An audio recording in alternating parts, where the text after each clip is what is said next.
Morning friends, ગયા વિડિયોની અંદર આપણે કાર્બન કેવી રીતે ઘણા બધા સંયોજનો બનાવી શકે છે તો એના માટે કાર્બનનો કયો સ્વભાવ જાણીતો છે તો કાર્બનના બે ગુણધર્મ જાણીતા છે કે એક છે કાર્બનનો કેટેનેશનનો ગુણધર્મ અને બીજું છે કાર્બનની ચતુ સંયોજકતા।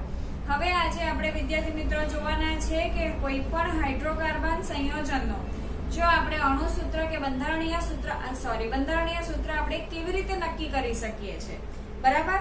તો વિદ્યાર્થી મિત્રો, હાઇડ્રોકાર્બન સંયોજનની વાત કરીએ તો એની અંદર એક હાઇડ્રોજન છે અને બીજું શું છે, કાર્બન છે।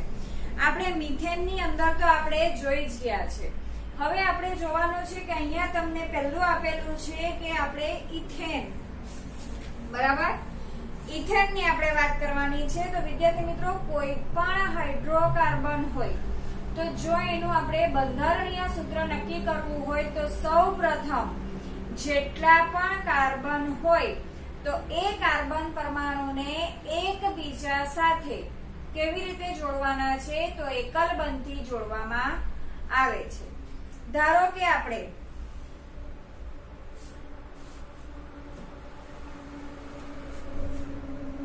કોઈ પણ હાઇડ્રોકાર્બન સંયોજનનું જો બંધારણીય સૂત્ર નક્કી કરવું હોય તો પહેલા આપણે શું કરવાનું છે વિદ્યાર્થી મિત્રો, તો પહેલો નિયમ છે કે કાર્બન પરમાણુને એકબીજા સાથે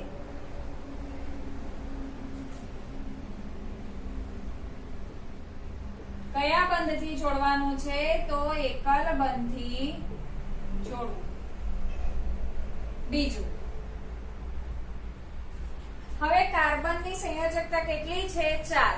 એનો મતલબ કે કાર્બન કેટલા બંધ બનાવે છે, 4 બંધ બનાવે છે। તો બાકીની જે સંયોજકતા છે તે કોના વડે સંતોષવાની છે તો હાઇડ્રોજન પરમાણુ વડે।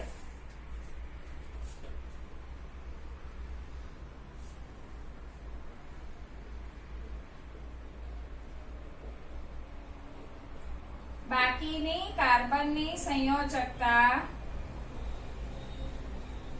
કોના વડે સંતોષવામાં આવે છે તો હાઇડ્રોજન પરમાણુ દ્વારા।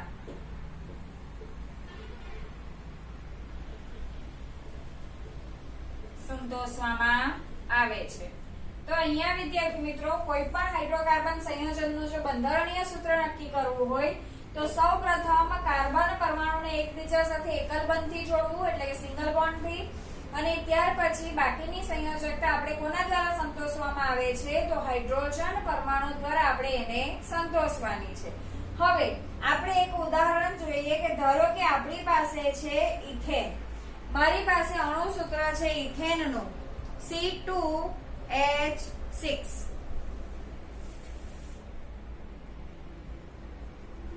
ઇથેન C2H6 શું છે બંધારણ ઇથેનનું C2H6। હવે મારે ઇથેનનું બંધારણીય સૂત્ર નક્કી કરવું છે તો હું ઇથેનનું બંધારણીય સૂત્ર કેવી રીતે નક્કી કરી શકું તો સૌપ્રથમ મારે અહીંયા કેટલા કાર્બન છે તો 2 કાર્બન છે વિદ્યાર્થી મિત્રો। હવે સોપાન નંબર 1 મુજબ કાર્બન પરમાણુને એકબીજા સાથે શાના વડે જોડી દેવાના છે તો એકલ બંધ વડે। હવે હાઇડ્રોજન કેટલા છે 6, એનો મતલબ કે દરેક કાર્બન પાસે હું કેટલા હાઇડ્રોજન મૂકી શકું છું, 3 હાઇડ્રોજન મૂકી શકું છું। આ રીતે ખ્યાલ આવે છે વિદ્યાર્થી મિત્રો। તો C2H 1 2 3 4 5 અને 6 એટલે કે C2H6 થઈ ગયું। બીજી વસ્તુ, કાર્બન કેટલા બંધ બનાવે છે 4, તો 1 2 3 અને 4 એટલે કે કાર્બનની 4 સંયોજકતા પણ શું થાય છે, સંતોષાય છે। તો આ રીતે વિદ્યાર્થી મિત્રો ઇથેનનું આપણે શું દર્શાવી શકીએ છીએ, બંધારણીય સૂત્ર। હવે ઇથેનનું જો મારે ઇલેક્ટ્રોન બિંદુ નિરૂપણ દર્શાવવું હોય તો હું કેવી રીતે દર્શાવી શકું તો હવે તેને આપણે જરાક જોઈ લઈએ।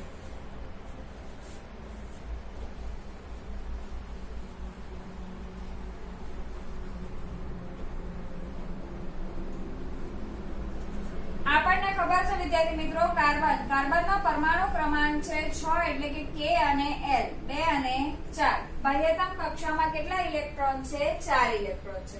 તો અહીંયા મારે દર્શાવવા માટે આ રીતે હું દર્શાવી શકું વિદ્યાર્થી મિત્રો, કાર્બન, આ બીજો કાર્બન છે, 1 2 3 અને 4. આ છે કાર્બનના ઇલેક્ટ્રોન. બીજા કાર્બનને હું આ રીતે દર્શાવું છું, 1 2 3 અને 4. હવે હાઇડ્રોજન દર્શાવું તો હાઇડ્રોજન અહીંયા, અહીંયા અને આ રીતે. ખ્યાલ આવે છે વિદ્યાર્થી મિત્રો? હવે કેવી રીતે આપણે બંધની રચના કરવાની છે તો આપણને ખબર છે કે આ કાર્બનના 4 કાર્બનના કેટલા જોઈએ છે વિદ્યાર્થી મિત્રો? તો કાર્બનના ટોટલ કેટલા ઇલેક્ટ્રોન થવા જોઈએ? 8 ઇલેક્ટ્રોન થવા જોઈએ. તો કાર્બન જે છે એ હાઇડ્રોજનના આપણે એક એક ઇલેક્ટ્રોન મૂકી દઈએ આ રીતે,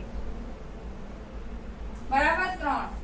ને આ હાઇડ્રોજનના હું અહીંયા ઇલેક્ટ્રોન મૂકું, 1 2 અને 3. બાહ્યતમ કક્ષામાં 4, તો કેટલા ઇલેક્ટ્રોન જોઈએ? 4 ઇલેક્ટ્રોન જોઈએ. તો 3 ઇલેક્ટ્રોન એ કોની પાસે મેળવશે? હાઇડ્રોજન પાસે. અને આ કાર્બન બીજો ઇલેક્ટ્રોન કોની પાસે મેળવશે? તો બીજા કાર્બન પાસે. તો આ રીતે બનાવશે.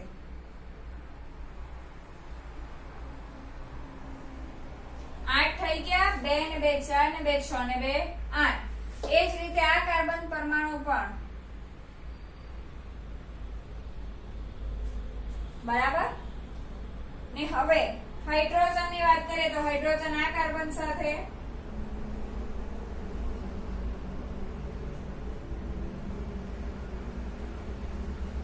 તો આ થઈ ગયું ઇથેન નું ઇલેક્ટ્રોનીય બિંદુ નિરૂપણ.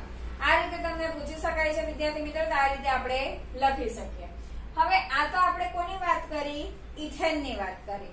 તમને અહીંયા બીજું ઉદાહરણ પણ આપેલું છે. કોનું આપેલું છે? તો ઇથીન. એક અન્ય સંયોજનનું સૂત્ર આપેલું છે, C2H4.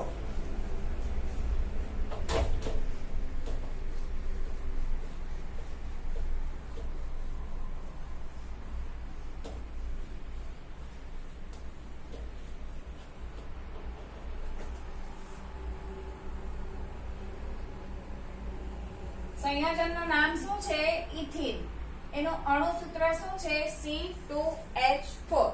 તો સોપાન 1 પ્રમાણે આપણે શું કરવાનું છે વિદ્યાર્થી મિત્રો? કાર્બન લેવાના છે. કેટલા કાર્બન છે? તો 1 અને 2. એ બંને કાર્બનને શેના વડે પહેલા જોડી દેવાના છે? તો એકલ બંધ વડે. હવે આપણી પાસે શું છે? હાઇડ્રોજન છે. કેટલા હાઇડ્રોજન છે? 4. એનો મતલબ કે દરેક કાર્બન પાસે કેટલા હાઇડ્રોજન? 2. તો એક હાઇડ્રોજન અહીંયા, બીજો હાઇડ્રોજન અહીંયા, ત્રીજો હાઇડ્રોજન અહીંયા અને ચોથો હાઇડ્રોજન અહીંયા. હવે હાઇડ્રોજન તો એક જ બંધ બનાવે છે, તો હાઇડ્રોજનના બંધ તો કમ્પ્લીટ છે, પરંતુ કાર્બન કેટલા બંધ બનાવે? 4. તો 1 2 અને 3. આ કાર્બન પણ 1 2 અને 3. એક્સ્ટ્રા હાઇડ્રોજન તો છે નહીં, આપણે હાઇડ્રોજન મૂકી શકીએ નહીં. તો અહીંયા કાર્બન કાર્બન વચ્ચે હું બીજો બંધ બનાવી દઉં તો એની કાર્બનની સંયોજકતા પૂરી થશે. તો કાર્બન 2 3 અને 4, કાર્બન 2 3 અને 4.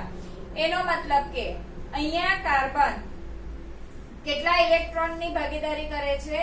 તો 2 ઇલેક્ટ્રોનની શું કરે છે? ભાગીદારી કરે છે.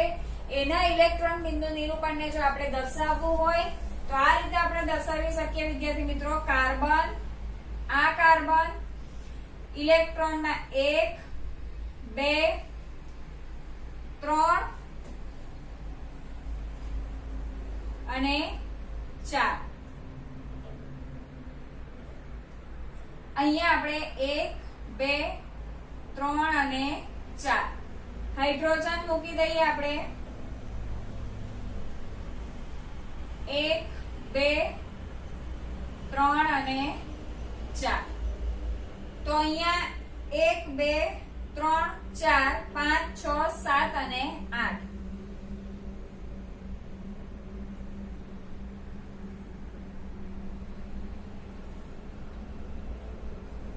આ રીતે થશે. અને એ જ રીતે આ કાર્બન પણ હાઇડ્રોજનના અને આ કાર્બનના આટલા પરમાણુ સાથે ઇલેક્ટ્રોનની ભાગીદારી કરશે. ઇલેક્ટ્રોન એટલે કે કાર્બનના 2 ઇલેક્ટ્રોન અને હાઇડ્રોજનનો 1 ઇલેક્ટ્રોન. એ જ રીતે હાઇડ્રોજન અહીંયા આ રીતે ભાગીદારી કરશે. તો અહીંયા કેટલા ઇલેક્ટ્રોન યુગ્મ બને છે? તો 2 ઇલેક્ટ્રોન યુગ્મની શું થાય છે? ભાગીદારી થાય છે. તો આ રીતે વિદ્યાર્થી મિત્રો તમે કોઈ પણ અણુ સૂત્ર આપેલું હોય તો એના આધારે તમે તેનું શું દોરી શકો છો? બંધારણીય સૂત્ર તમે દોરી શકો છો. એ જ રીતે આપણે કોનું આપણે દોરી શકીએ છીએ? તો ઇથાઇન નું પણ આપણે દોરી શકીએ છીએ. વિદ્યાર્થી મિત્રો હવે આપણે લઈએ ઇથાઇન. બરાબર?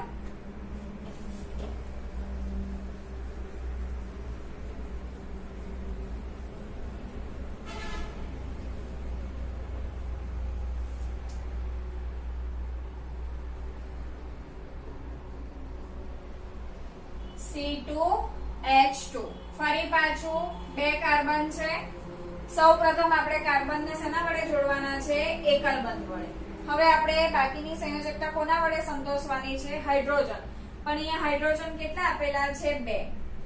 હવે હાઇડ્રોજન તો એક જ બંધ બનાવે, તો કાર્બન પાસે કેટલા બંધ થઈ ગયા વિદ્યાર્થી મિત્રો? 1 અને 2. તો હજુ કેટલા બંધ ખૂટે છે? 2 બંધ ખૂટે છે. તો 2 બંધ ખૂટે છે, તો આ 1 અને આ 2. તો કાર્બન 3 ને 1 4, આ કાર્બન 3 ને 1 4. તો આ છે ઇથાઇન નું બંધારણીય સૂત્ર. હવે આપણે જોઈએ કે એનું ઇલેક્ટ્રોનીય બિંદુ નિરૂપણ શું થશે? તો કાર્બન અને કાર્બન, કાર્બન 1 2 3 અને 4, 1 2 3 અને 4. અહીંયા હાઇડ્રોજન નો 1 ઇલેક્ટ્રોન, અહીંયા હાઇડ્રોજન નો આ 1 ઇલેક્ટ્રોન. હવે આ કાર્બન 3 ને 3 6 ને 2 8. એ જ રીતે આ અને આ હાઇડ્રોજન આ રીતે. તો આ થશે વિદ્યાર્થી મિત્રો ઇથાઇન નું ઇલેક્ટ્રોનીય બિંદુ નિરૂપણ. હવે વિદ્યાર્થી મિત્રો આપણે સંતૃપ્ત અને અસંતૃપ્ત કાર્બન સંયોજનો વિશે જોઈ ગયા છે. કોને કહેવામાં આવે છે સંતૃપ્ત કાર્બન સંયોજન? તો જે કાર્બનિક સંયોજનોમાં કાર્બન પરમાણુ માત્ર એકલ બંધથી જોડાયેલા હોય તો એ સંયોજનને શું કહેવામાં આવે છે? સંતૃપ્ત કાર્બન સંયોજન. સંતૃપ્ત કાર્બન સંયોજનો જે છે વિદ્યાર્થી મિત્રો એ ઓછા ક્રિયાશીલ હોય છે. સંતૃપ્ત કાર્બન સંયોજનો કેવા હોય છે? ઓછા ક્રિયાશીલ હોય છે.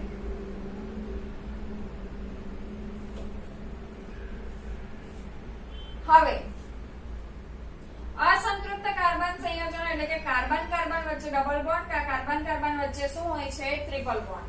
તો ડબલ બોન્ડ કે ટ્રિપલ બોન્ડ હોય છે તો એને આપણે શું કહીએ છીએ? તો અસંતૃપ્ત કાર્બન સંયોજનો. તો સંતૃપ્ત કાર્બન સંયોજનો અને અસંતૃપ્ત કાર્બન સંયોજનો. અસંતૃપ્ત કાર્બન સંયોજન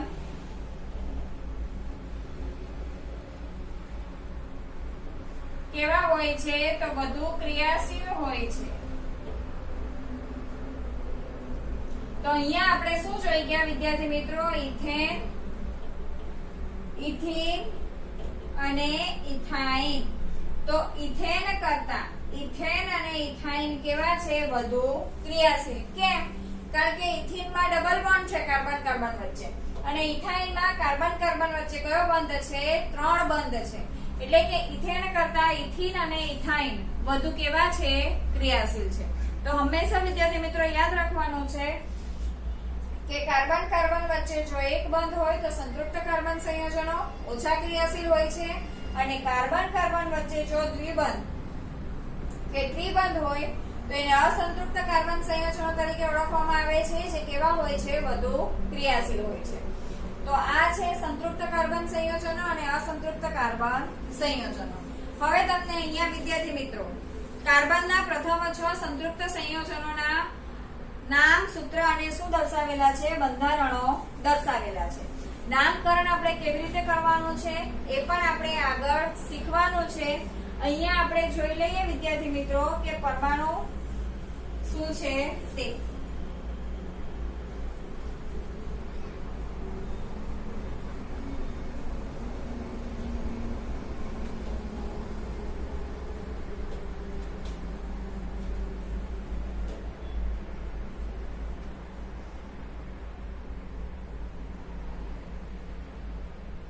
કાર્બન પરમાણુની શું છે? સંખ્યા છે વિદ્યાર્થી મિત્રો. અહીંયા નામ છે, બધું નહીં આવશે.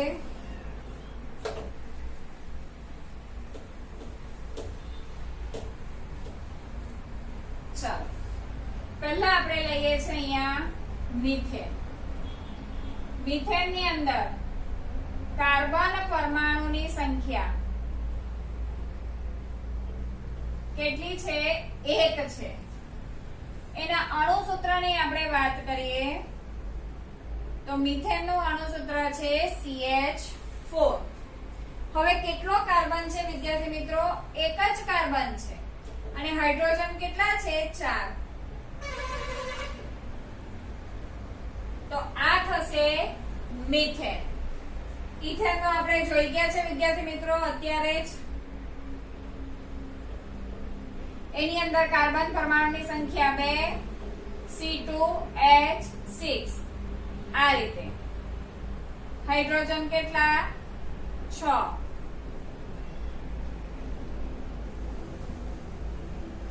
એ જ રીતે આપણે લઈએ ત્રીજું છે પ્રોપેન.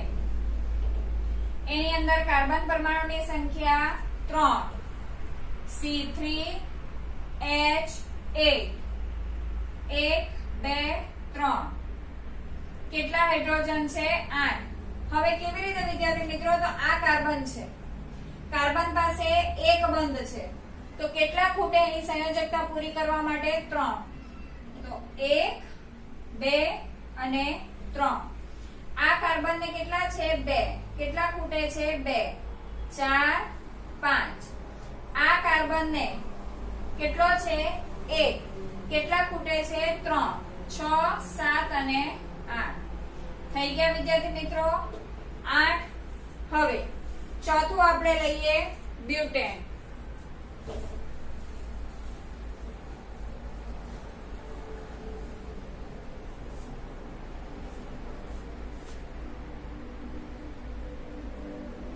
બ્યુટેન ની અંદર કાર્બન પરમાણુની સંખ્યા છે 4. એનું અણુસૂત્ર છે C4H10. કેટલા છે કાર્બન પરમાણુ? 4. 1, 2, 3 અને 4. આ કાર્બન પાસે 1 છે, કેટલા ખૂટે? 3. આ કાર્બન પાસે 2 છે, કેટલા ખૂટે? 1 અને 2. આ કાર્બન ના 2 બંધ બને છે, કેટલા ખૂટે? 2. આ કાર્બન ને 1 છે, કેટલા ખૂટે? 3. મૂકો હાઇડ્રોજન. 1, 2, 3, 4, 5, 6, 7, 8, 9 અને 10. થઈ ગયા C4H10. એ જ રીતે આપણે જોવાનું છે પેન્ટેન.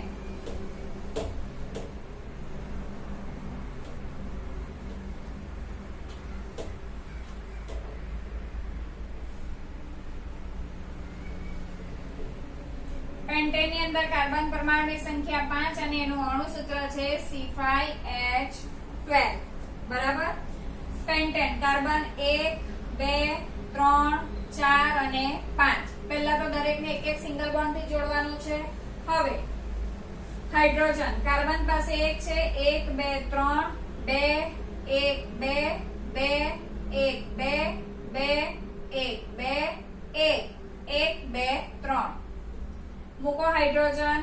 1, 2, 3, 4, 5, 6, 7, 8, 9, 10, 11 અને 12. હવે જોઈએ હેક્સેન.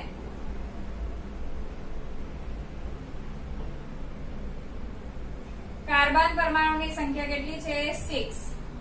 C6H12. 12. 1 2 3 4 5 અને 6. બરાબર. હવે 1 છે 1 2 3 2 1 2 2 1 2 2 1 2 2 1 2 1 12 નહીં 14. 1 2 3 1 2 3 4 5 6 7 8 9 10 11 12 13 અને 14. તો આ છે વિદ્યાર્થી મિત્રો 6 સંતૃપ્ત સંયોજનો છે. સંતૃપ્ત સંયોજનો હોય એટલે કાર્બન કાર્બન વચ્ચે કેટલા બંધ બનશે? એક બંધ બનશે. તો એના આધારે આપણે 6 સુધીના સંયોજનોના નામ અને અણુસૂત્ર પણ આપણે જોઈ ગયા છે. ખ્યાલ આવે છે વિદ્યાર્થી મિત્રો? હવે આપણે આગળ જોઈશું શૃંખલા, શાખાઓ અને શું જોવાનું છે? વલયો જોવાનું.